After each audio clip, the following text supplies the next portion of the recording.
فرزند زہرا یہ حالات برے ہیں۔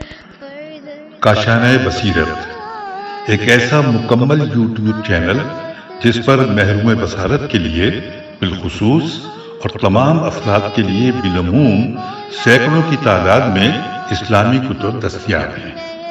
لہذا گزارش ہے کہ آپ اپنی ذمہ داری نبھاتے ہوئے کاشانۂ بصیرت کو سبسکرائب کرنے کے ساتھ ساتھ بیل آئیکن کو پریس کیجیے تاکہ آپ علم کے حصول کے ساتھ ساتھ مذہب اہل بیت کی اشاعت میں بھی اہم کردار ادا کرتے رہیں۔ کاشانۂ بصیرت، کاشانۂ بصیرت، کاشانۂ بصیرت۔ فرزند زہرا یہ حالات برے ہیں۔ السلام علیکم ورحمۃ اللہ وبرکاتہ۔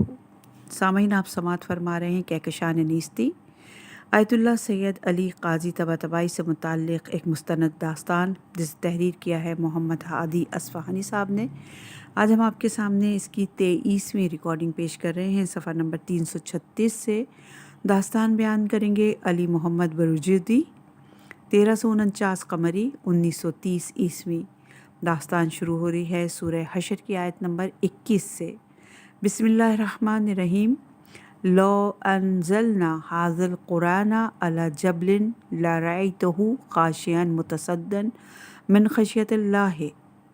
رزق اور روزی کی گردش اور گھماؤ پھراؤ وہ حقیقت ہے جسے مادی اور معنوی میدانوں میں استاد خلقت وقت گزرنے کے ساتھ انسان کو سکھاتا ہے۔ وہ خود تمام انسانوں کا مربی ہے۔ ایک دورانیے میں وہ انسان کو علم کے غرور میں غوطہ ور کرتا ہے تو دوسرے اوقات میں دل کو انہی علوم سے بیزار اور انہیں محو کرنے میں مبتلا کر دیتا ہے۔ ایک زمانہ فقر میں گزارنا ضروری ہوتا ہے اور کئی مرتبہ اثاثوں کا مالک ہو کر انتہائی سرکش نفس کو لگام لگاتے ہوئے۔ سید حسن مسقطی سے دوری کی آگ سے میرا وجود پگھلتا جا رہا تھا اور فقر و فاقہ کی تلوار میری زندگی کو کاٹے ڈال رہی تھی۔ ان وقتوں کے بعد خدائے عالی الاعلیٰ نے ایک دورانیہ میرے لیے آسان کر دیا۔ میرا صبح و شام کا ذکر میرے استاد تھے اور 7 سال ہو چکے تھے کہ اپنے رسمی درس اور بحث کو ترک کر کے صبح و شام ان کے حضور میں بسر کر رہا تھا۔ اب مجھے محسوس ہوتا تھا کہ شہود کی غیبی نسیم میری روح پر چلنا شروع ہوئی ہے اور میری جان کے صفحے پر کثرات کے جلنے میں حرکت کا احساس اور سکون کا فقدان نقش ہو چکا تھا۔ اس طرف استاد نے میرے اور نجف کے بعض صف اول کے مجتہدین کے اصرار پر درس اخلاق اور خارج فقہ کی کرسی کا آغاز کر دیا، جو بات میری خوشی اور دلی مسرت کا باعث بنی۔ استاد کے دن میں 2 اخلاقی درست ہوتے تھے، ایک صبح کے اوقات میں اذان ظہر سے 2 گھنٹے قبل کہ یہ ایک عمومی نشست ہوتی تھی، اور دوسرا پر از راس اور اسرار درس جو غروب سے 1.5 گھنٹے قبل منعقد ہوتا تھا۔ اس میں ان کے خاص شاگرد شریک ہوتے تھے۔ اس نشست کے خاص مباحث معرفت نفس، قرآن کی انفسی تفسیر اور سیر و سلوک الی اللہ کے قواعد کے حوالے سے تھے۔ یہ دروس کسی حد تک نجف اشرف میں میرے عزیز ترین بھائی مسقطی کی کمی پورا کرتے تھے۔ حق تعالیٰ کی تربیت کے عجائب میں سے یہ تھا کہ سخت اور پر رنج دورانیہ جب میں فقر سے نبرد آزما تھا، گزارا لینے کے بعد کہیں سے ایک قابل ذکر رقم میرے ہاتھوں میں پہنچی۔ میری مالی حالات درگوں تھے اور میں نے اس تنگ دستی سے نجات پالی۔ میرے گھر کے حالات ٹھیک تھے اور میری فکر استاد کے آہنگری کے کوزے میں عوالی میں توحید کی جانب ارتقا پانے میں مصروف تھی۔ سب کچھ اپنی جگہ پر تھا، یہاں تک کہ ایک دن جب میں اپنے گھر میں بیٹھا ہوا خود کو مالی صورتحال اور گھر کے پرسکون ماحول وغیرہ کے باعث کسی مشکل و پریشانی سے عاری پا رہا تھا، اپنے دل میں غیر معمولی سیاہی اور کدورت محسوس کی۔ یہ سیاہی مجھے اس وقت کی جانب متوجہ کر رہی تھی جب غربت نے میرے کندھوں کو جھکا رکھا تھا۔ ہم سختی میں راتیں بسر کیا کرتے تھے اور جیسے مشکلات کے سمندر میں ڈوب رہے ہوتے تھے، اس وقت میرے معنوی حالات زیادہ مناسب ہوا کرتے تھے۔ میں خود میں ڈوب گیا، جس قدر اپنے باطن پر نظر ڈالی اپنے اندر خوف اور اضطراب اور پریشانی کو موجود پایا۔ یہ بات میری توحیدی اخلاقیات اور جس طرح آگے بڑھ رہا تھا اس سے سازگار نہیں تھی۔ یہ اضطراب اور بے چینی مجھ میں بڑھتی چلی گئی۔ میں بیٹھا، سویا، کھڑا ہوا، مطالعے میں مصروف ہوا، لیکن میں نے دیکھا کہ افاقہ نہیں ہو رہا اور میرے اندر مسلسل یہ احساس بڑھتا ہی جا رہا ہے۔ پریشان ہو کر میں نے فیصلہ کیا کہ اس مسئلے اور سرگردانی کے حل کے لیے جو کہ میری روح پر خراشیں ڈال رہی تھی، حرم مطہر کی سمت چلوں اور سلطان سلاطین کی بارگاہ میں توسل کروں۔ میں بے اختیار حرم کی جانب روانہ ہوا، جو حالت میرے دل کو بٹھائی دے رہی تھی۔ اس کے باعث خود کو تیزی سے باب سلطانی سے زری کے نزدیک پہنچا دیا۔ سر مطہر کی طرف پہنچ کر امیر المومنین علیہ السلام سے نجوہ کیا اور اپنی اس حالت کی شکایت کی جو ہر لمحے بڑھتی ہی جا رہی تھی۔ چند لمحوں کے بعد میں نے دیکھا کہ نہ صرف پرسکون ہوا بلکہ میرا دل مجھے بازار بزرگ کی جانب مائل کر رہا ہے۔ میں نے جتنی بھی کوشش کی اس خیال سے نکل جاؤں، میرے اندر سے کوئی ہاتھ مجھے بازار بزرگ کی جانب دھکیل رہا تھا۔ میں نے سوچا کہ میں حرم میں کیوں ہوں اور میرا دل اس طرح بے اختیار مجھے حرم سے باہر لے جا رہا ہے۔ میں نے سلام کیا، اس حالت کو فعال نیک لیا اور باب مسلم بن عقیل یا اسی در باب سعد سے باہر آیا اور حرم میں داخلے کے سامنے واقع سوق کبیر کی جانب چل پڑا۔ حیران و سرگرداں دکانوں کو پیچھے چھوڑتا ہوا آگے بڑھا جا رہا تھا اور یہ نہیں جانتا تھا کہ میرے پاؤں بے اختیار مجھے کہاں لیے جا رہے ہیں۔ میں چلتا گیا یہاں تک کہ نجف کے مشہور مردم آزار قاسم فاسق کو دیکھا، جو ایک غنڈے شاگردوں کے ساتھ تسبیح گھمانے اور دکانداروں کو تکلیف پہنچانے میں مصروف ہے۔ مجھے معلوم نہ تھا کہ یہ اندرونی قوت کیا ہے جس نے مجھ سے اختیار سلب کر لیا ہے اور مجھے کھینچے لیے جا رہی ہے، یہاں تک کہ میں بازار کے آخر تک پہنچ گیا اور دیکھا کہ میرے استاد سید علی قاضی مسکراتے ہوئے حرم مطہر کی جانب چلے آ رہے ہیں۔ ان چوزوں کی مانند جنہوں نے پیاس اور گم ہو جانے کے بعد اپنی ماں کو بیاباں میں پا لیا ہو، ان افکار کے ہجوم سے بچ کر ان کے بال اوپر تلے آ جانے کی خاطر میں بجلی کی سی تیزی سے ان تک پہنچا، خم ہوا اور ان کا ہاتھ چوم کر بولا، آقا خیریت ہے انشاءاللہ؟ استاد ہنسے اور کہا، بالکل خیریت ہے۔ الویہ نے مجھ سے انگور کا تقاضا کیا تھا اور میں نے بھی خدا سے انگور طلب کیا ہے، اگرچہ مجھے معلوم نہیں تھا کہ ایسا کیوں ہو رہا ہے۔ میں نے بے اختیار اپنا ہاتھ اپنی قبا کی جیب میں ڈالا اور جتنی بھی رقم تھی اسے نکال کر استاد کے سامنے رکھی اور کہا، آقا یہ رقم آپ کی خدمت میں۔ استاد نے میرے ہاتھ کو دیکھا اور محبت بھرے انداز میں بہت کم رقم لی اور کہا، انگور خریدنے کے لیے اتنی ہی رقم کافی ہے۔ ان تمام سالوں میں جب سے ان سے میری جان پہچان ہوئی تھی، میں جانتا تھا کہ انہوں نے کبھی باسمتی چاول نہیں کھایا تھا اور جب ہی انہی کے پاس پیسہ ہوتا وہ سستا ٹوٹا چاول خریدتے تھے۔ میں یہی سوچ رہا تھا کہ انہوں نے اپنا ہاتھ میرے کندھے پر رکھا اور کہا، جاؤ خدا کے سپرد۔ گویا میرے وجود میں ایک انقلاب برپا ہو گیا تھا۔ وہ تمام اضطراب، ابتلیات اور ظلمتیں میرے وجود سے چھٹ گئی تھیں۔ گویا حرم سے مجھے ان کے حوالے کیا گیا تھا تاکہ اس خراب صورتحال سے باہر نکل سکوں۔ میں نے ان کی جانب دیکھا اور کہا، سر آنکھوں پر آقا، اگر کوئی حکم ہو تو فرمائیے۔ لیکن اسی وقت قریب سے نعرہ اور شور و شرابے کی آوازیں میرے کان کے پردے پھٹنے لگے۔ میں نے گھوم کر دیکھا کہ قاسم فاسق نے ایک ٹھیلے والے کا گریبان پکڑا ہوا ہے اور اسے زمین پر گھسیٹتے ہوئے شور مچا رہا ہے۔ اسی وقت میں نے دیکھا استاد اپنی تیز نگاہوں سے کڑکنے والی بجلی کی مانند اسے دیکھ رہے ہیں۔ قاسم اور اس کے ساتھی غنڈے شور مچاتے ہوئے ٹھیلے والے کو گھسیٹ کر بازار کی نچلی سمت لے جا رہے تھے۔ آقا نے میرا ہاتھ پکڑا اور کہا، آؤ چلیں، اور قاسم کی سمت بڑھے۔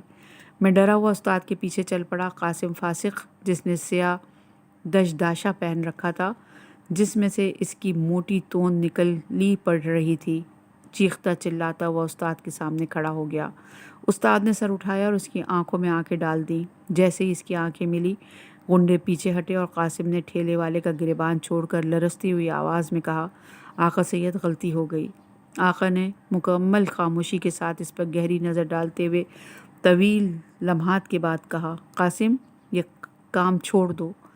قاسم جس کے بدن پر خفیف لرزہ طاری تھا، اس نے کہا، آقا میں نے خبط کیا، آپ معاف فرما دیں، میں آپ کا غلام ہوں، آپ جو بھی کہیں۔ استاد نے اس پر ایک نفوذ کر جانے والی نظر ڈالی اور مجھے دیکھ کر مہربانی سے کہا، آقا شیخ علی محمد میں آپ کے لطف کا شکر گزار ہوں، چلتا ہوں الویہ کے لیے انگور خرید لوں۔ انہوں نے اپنی عبا سمیٹی اور ہونٹوں پر سجی خفیف مسکراہٹ کے ساتھ درمیان سے نکل گئے اور مجھے اور ان دکانداروں کو جو کہ شور شرابے کے باعث اپنی دکانوں سے باہر نکل کر قاسم فاسق اور آقا کے گرد جمع ہو گئے تھے، سبھی کو ایک تماشائی حیرت کے عالم میں اپنے الہی نفس کی قدرت سے محبوط کر گئے۔ وہیں بے اختیار یہ شعر میری زبان پر آ گیا، شراب کی قوت جام توڑ دیتی ہے، شراب کی قوت جام توڑ دیتی ہے۔ صفحہ نمبر ہے 340 اور داستان بیان کریں گے درویش، 1350 قمری 1931، اور داستان شروع ہو رہی ہے سورہ انعام کی آیت نمبر 127 سے۔ بسم اللہ الرحمن الرحیم۔ لہم دار السلام عند ربہم وہو ولیہم بما کانوا یعملون۔ مجھے ان پر فخر تھا، وہ ہر صبح امیر المومنین علیہ السلام کے حرم کی سمت سے سرزمین سلام جایا کرتے تھے۔ وادی سلام میں مومنین کی ارواح پر نظر ڈالتے جو حلقے بنائے آپس میں گفتگو کر رہے ہوتے، جبکہ ان سے صرف ان کے فرسودہ جوتوں کے زمین پر پڑنے کی آواز بلند ہوتی تھی۔ اہل دنیا ان سے اور ان کے قادر اور تیز بین نگاہوں سے بے خبر تھی۔ وہ صرف یہی دیکھتے پاتے تھے کہ ہر صبح ایک بوڑھا شخص عصا ٹیکتے ہوئے اس قبرستان میں خود میں ڈوب جاتا ہے اور گھنٹوں اپنا سر گریبان میں ڈالے غور و فکر میں مصروف رہتا ہے۔ گورکن جو اب ان کا چہرہ پہچانتے تھے، ان کے خیال میں اس شخص کا کوئی وفات پا جانے والا عزیز ہے جس کے مزار پر وہ گزشتہ سالوں سے گھنٹوں بیٹھا کرتا ہے۔ وہ ہر صبح ہود و صالح علیہ السلام کے برابر اور اس سے کچھ آگے بڑھ کر اپنے ماں باپ کی قبروں کے پاس بیٹھتے جن کے اجزاد کو تبریز سے یہاں منتقل کیا گیا تھا، اور خود سے تجرد پا کر عالم اسماء و صفات کے سفر میں غرق ہو جایا کرتے تھے۔ میں نے کتنی ہی ارواح کو دیکھا جو انہیں حسرت سے دیکھتی اور جانتی تھی کہ وہ جس مرحلے کی سیر کر رہے ہیں ہر شخص اسے سمجھنے اور پانے کی توانائی نہیں رکھتا ہے۔ لوگ ان کا بدن دیکھتے تھے جو گھنٹوں سورج کی روشنی تلے سجدے میں پڑا ہوا ہے اور سمجھتے کہ وہ مر چکے ہیں، لیکن وہ کئی گھنٹے غیب کے آسمانوں کے اطراف کی سیر ہستی کی حد بلندیوں کو چیرنے، خود کو نابودی تک پہنچا دینے اور کہکشان نیستی کا تماشا کر لینے کے بعد اس بدن میں واپس آ جاتے اور دوبارہ خاکی و زمینی زندگی میں الجھ جاتے تھے۔ شروع میں جب انہوں نے وادی سلام کی ارواح کو دیکھنا شروع کیا تھا تو وہ مومنین کے حلقوں میں بیٹھتے اور عالم غیب کی خبریں دریافت کیا کرتے تھے، لیکن جب سے سید الشہداء نے قمر منیر بنی ہاشم کے الہی دست کی قدرت سے توحیدی عوالم کے شہود کا دروازہ ان پر کھولا تھا اور ایمان کے مختلف درجوں پر فائز مومنین کے حلقوں کے لیے بھی باعث حسرت تھا، وہ ایک عرصے تک مجھ سے جو کہ نجف میں ان کا اولین مربی تھا گفتگو کرتے اور ہم گھنٹوں برزخی عوالم کے وقت کے مطابق آپس میں باتیں کیا کرتے تھے، لیکن اب وہ ہستی کے اس مقام تک پہنچ چکے تھے کہ جو چیز بھی کثرت کا رنگ اختیار کرتی اسے ان کی توجیہات کا مقام محو کر دیتا تھا۔ واضح تھا کہ اپنی باقی ماندہ عمر کے ان سالوں میں وہ جمع الجمی کے مقام کی چوٹیاں فتح کر لینا چاہتے ہیں، وہ مقام جس میں کثرتوں کے درمیان عین حضور کے باوجود معمولی غفلت کے بغیر حق تعالیٰ اور اس کے اسماء اور صفات کے شہود کو نظام وجدان میں طلب کر لے۔ اس کا لازمی نتیجہ ولایت کے سمندر میں غرق در غرق ہونا اور اس پر دائمی مراقبت رکھنا تھا۔ اسی لیے انہوں نے ماورائے دنیا کی کثرتوں ارواح ملائکہ، قوتوں، برزخوں اور باطنی عوالم کے چمک دمک سے اپنی نظریں ہٹا لی تھیں تاکہ وہ حقیقت ان کے اندر مکمل طور پر مستحکم ہو جائے۔ اس تجرد میں ان کا رشد جس قدر بڑھتا جاتا، کون و مکان پر ان کے احاطے میں پہلے سے زیادہ اضافہ ہو رہا تھا۔ مجھے ان کے شاگردوں کے حال پر رشک آتا تھا۔ شاید وہ درست نہیں جانتے تھے کہ یہ بوڑھا فقیر مانوی فتوحات کے کیا افق اپنے پیچھے چھوڑ آیا ہے، اگرچہ جو ان کے احکام پر درست انداز میں قدم بقدم عمل کرتے تھے، انہیں اپنے ساتھ پاتے تھے اور ان کے وجود کی گرمی اور اپنے وجود پر ان کے ملکوتی تسلط سے بہرہ مند ہوتے تھے، وہ جتنا زیادہ ولایت کے بے کراں موجوں میں فانی ہوتے، ان کی دستگیری اور شاگردوں کی تربیت مزید قدرت مند اور مؤثر ہوتی جاتی تھی، گویا وہ آہستہ آہستہ اپنے آئینے میں تبدیل ہو رہے تھے۔ دوسرے ان کی پیشانی پر حقیقت ہستی کا چہرہ دیکھتے تھے۔ جن مقبرے اور مزار میں میرا بدن دفنایا گیا تھا وہ سید علی کے ماں باپ کی قبور سے زیادہ دور نہیں تھا۔ میں نے موسم سرما کے اس سرد دن میں انہیں دیکھا کہ بے خودی کے اس سفر سے واپسی کے بعد اپنے والدین کے مزار کے پاس اپنے بدن میں واپس آئے اور فکر میں غرق ہو گئے۔ میں مخل نہیں ہوا، اگرچہ وہ چاہتے تو مجھے دیکھ سکتے تھے، چونکہ خدا نے بعض مومنین پر یہ عنایت کی ہے کہ وہ اپنی موت کے بعد دنیا میں گزر کر سکتے ہیں۔ میں انہیں دیکھنے میں مصروف ہو گیا۔ اچانک میں نے دیکھا کہ ان کی کچھ توجہ اس کرۂ خاکی کے ایک حصے کی جانب مبذول ہو گئی ہے۔ وہ کبھی عمودی سیر کرتے جس میں وہ باطنی اور بالا عوالم کے مسافر ہوتے، اور کبھی عرضی سیر کرتے اور اپنی جگہ بیٹھے ہوئے خود کو دنیا کے دوسرے حصے میں پاتے تھے۔ میں ان کے ساتھ ہو گیا۔ انہوں نے آسمان، سورج، بادل، ہوائیں، سمندر اور پانیوں کو پیچھے چھوڑا اور ہندوستان میں حیدرآباد دکن کے ایک گاؤں میں پہنچے اور اس کے بیچ موجود ایک بڑی مسجد کے گنبد کا چکر لگایا۔ پھر مسجد میں داخل ہو گئے۔ وہاں افسوس کے ساتھ ایک صاحب پر نظر ڈالی جو کہ سجدے میں تھے اور ان کے سر پر سیاہ عمامہ تھا۔ وہ جسم پر احرام کے 2 کپڑے تھے اور وہ ساکت تھے۔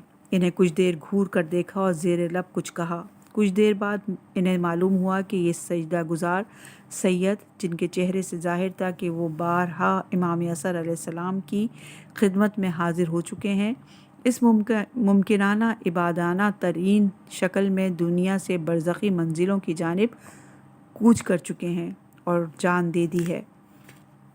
وہ کچھ دیر ان کے پاس خاموش کھڑے رہے اور اپنی آنکھوں سے جن میں بے کراں کا رنگ موجیں مار رہا تھا انہیں دیکھتے رہے اور اپنے چہرے پر موجود آثار غم کے ساتھ وادی سلام میں اپنے بدن میں واپس چلے گئے جو ان کے والد کے مزار پر گریباں میں منہ ڈالے ہوا تھا۔ مجھے ان کی روح ان کے بدن میں واپس آئی۔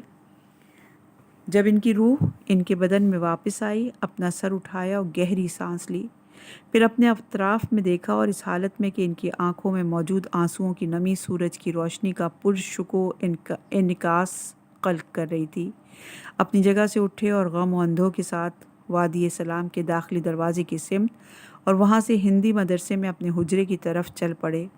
اس دوران دروس کی تعطیل تھی کیونکہ نجف اشرف میں ذکرتی اور شمرتی قبیلوں کے درمیان خونی لڑائی شروع ہو گئی تھی جو کہ وقفے سے آپس میں جھگڑتے رہتے تھے۔ اس دن روزانہ کے معمول کے دروس کے بجائے ان کی اپنے بعض شاگردوں سے قبل از ظہر ملاقات طے تھی تاکہ ایک ایک کر کے ان کے تمام سوالات اور مشکلات سنیں اور ان کے معنوی امور میں ان کی رہنمائی کریں۔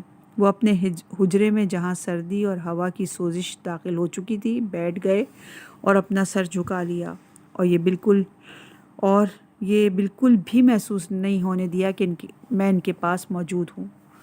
کچھ وقت گزرا کہ دستک سنائی دی۔ قاضی نے نحیف آواز میں کہا، تشریف لائیے۔ دروازہ کچھ چڑچڑاہٹ کے ساتھ کھلا اور شیخ محمد تقی عاملی اندر داخل ہوئے جو کہ ایک فقیہ اور دانشمند شخص تھے اور ان کے چہرے پر سیر اللہ کی استعداد نمایاں تھی، نیز مکاشفات اور خاص احوال کے آثار ان سے ہویدہ تھے۔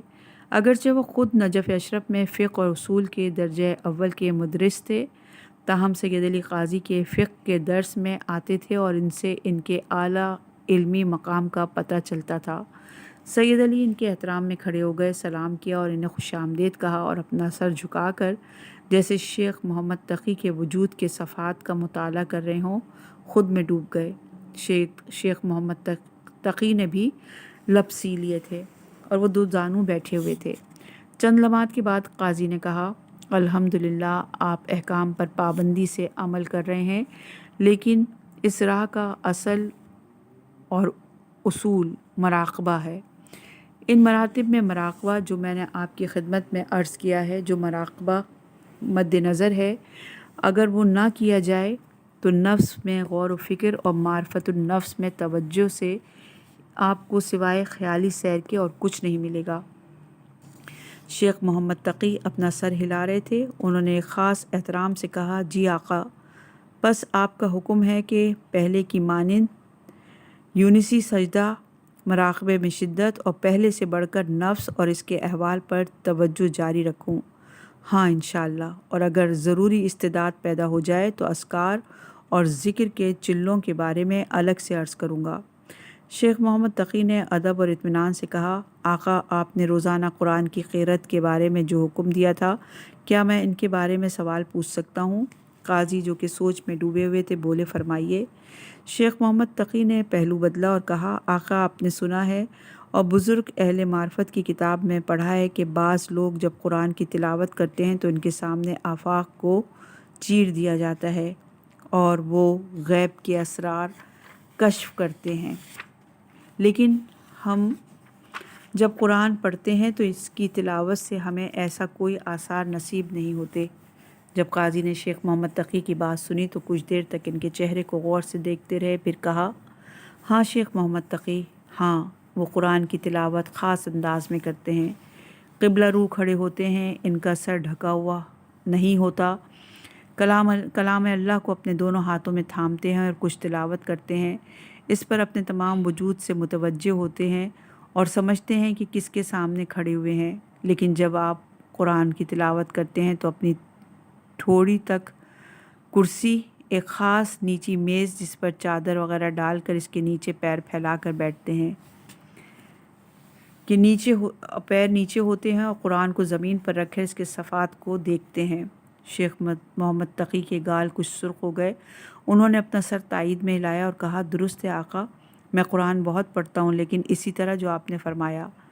قاضی جن سے وضع تھا کہ غم نے انہیں کچل دیا ہے، معمولی سا مسکرا کر اپنا سر جھکا لیا۔ کچھ دیر بعد شیخ محمد تقی نے کہا، آقا میں نے آپ کو بہت زحمت دی، لیکن صرف یہ چاہتا ہوں کہ آپ سے ایک درخواست کروں اور نہیں جانتا کہ آپ اجازت دیں گے یا نہیں۔ استاد نے کہا، پوچھیے آقا شیخ محمد تقی۔ ابھی آقا سید محمد حسین کے آنے میں کچھ وقت باقی ہے۔ شیخ محمد تقی نے اپنا ہاتھ سینے پر رکھا، شکریہ ادا کیا اور جیسے اپنے الفاظ مرتب کر رہے ہوں کہا، آقا میں چاہتا ہوں اگر ممکن ہو تو آپ میرے لیے استخارہ کر دیجئے۔ قاضی جن کے چہرے پر تربیت کا استحکام اور اقتدار موجیں مار رہا تھا، کہا، ایک طالب علم جو کئی سال سے نجف اشرف میں ہو اور وہ اپنے لیے استخارہ نہ کر سکے؟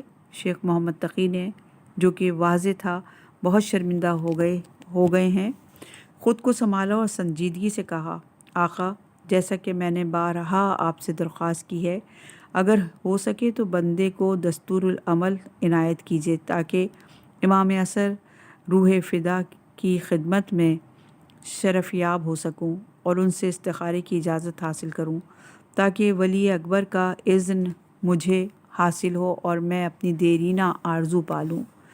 قاضی جو کہ اپنی جگہ پر مضبوطی سے بیٹھے ہوئے تھے، کہا، وہی عام اذن جو انہوں نے اپنے ولیوں کے لیے صادر فرمایا ہے ہمارے لیے کافی ہے اور خاص اجازت لینے کی ضرورت نہیں ہے۔ لیکن شیخ محمد نے اصرار اور التماس شروع کر دیا اور اس قدر اپنے استاد سے طلب کیا کہ آخرکار قاضی نے اصحاب بدر کی تعداد کے برابر آئے نور کی خاص انداز میں قرأت کرنے کا طریقہ انہیں سکھایا اور آخر میں رخصت کے وقت ان کے احترام میں کھڑے ہوئے اور حجرے کے در پر ان سے کہا، لیکن آقا شیخ محمد تقی، اس راہ کی بنیاد مراقبہ اور معرفت نفس پر ہے۔ اگر مراقبہ نہ ہو تو تشریف کے لیے مناسب استعداد بھی حاصل نہیں ہو سکتی۔ مراقبے کو پالیں۔ شیخ محمد تقی جو کہ دستور دریافت کر کے خود میں نہیں سما رہے تھے، کہا، بصر و چشم جناب استاد، آپ نے جو عنایت اس حقیر پر فرمائی ہے اس پر میں آپ کا بہت شکر گزار ہوں۔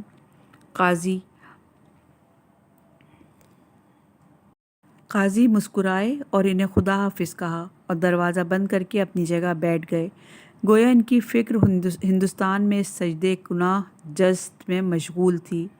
کچھ دیر بعد دوبارہ دستک ہوئی اور اس بار سید محمد حسین طباطبائی اپنے پرعظمت چہرے اور آسمانی رنگ آنکھوں کے ساتھ اندر تشریف لائے اور غمزدہ حالت میں قاضی کے سامنے بیٹھ گئے۔ احوال پرسی کے بعد قاضی نے ان سے پوچھا، یہ کون سا فرزند ہے جو الویہ سے سخت ہو رہا ہے؟